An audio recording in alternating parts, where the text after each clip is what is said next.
Jo vaig iniciar de bastant joveneta, tenia 15 anys, perquè vaig conèixer una senyora que estava en una associació que estaven amb l'acollida de gent que venien d'Algèria i dels països, de les dictadures dels països llatinoamericans. I em va demanar per fer traducció en francès i a partir d'aquí ja vaig començar, vaig veure que això ajudava la gent i que valia la pena i quan tenia oportunitat ja sempre, doncs, per exemple, a la guerra d'Iran-Iraq, que va haver molts actes per la pau i tal, m'hi vaig apuntar els que vaig poder. Després, al 87, havia entrat a formar part d'una associació, que és l'Acció dels Cristians per l'Abolició de la Tortura, i a partir d'aquí doncs, vaig continuar, no?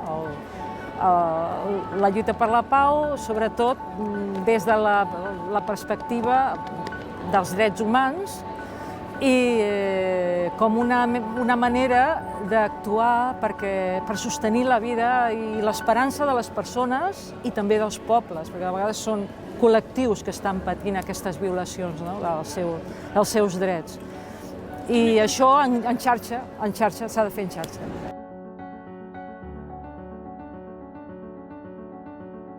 A veure, nosaltres no treballem per campanyes, sinó que treballem per situacions, no?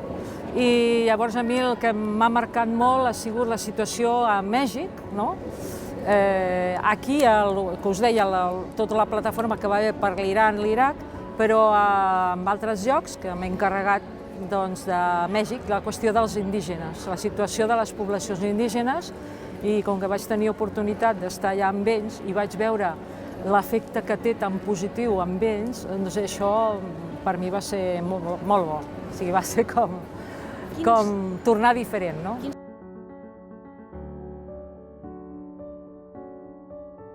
Jo crec que el que ens falta és contagiar i fer contagiar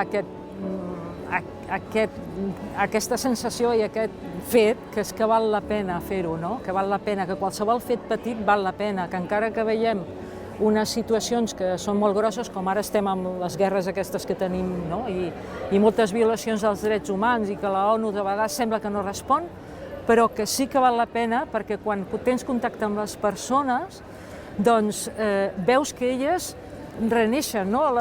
Primer se salva les seves vides, de molta gent, gràcies a això, a l'activisme, i després també l'esperança, no?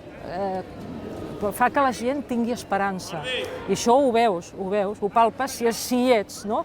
Però la gent que no hi ets, clar, que no hi és no ho palpa, i hauríem de fer conèixer això a les persones, no? Penso que ens falta encomanar això, més que diguem teories, no? De per què estem, sinó el contacte, que la gent pugui contactar amb aquestes persones que són diferents de nosaltres i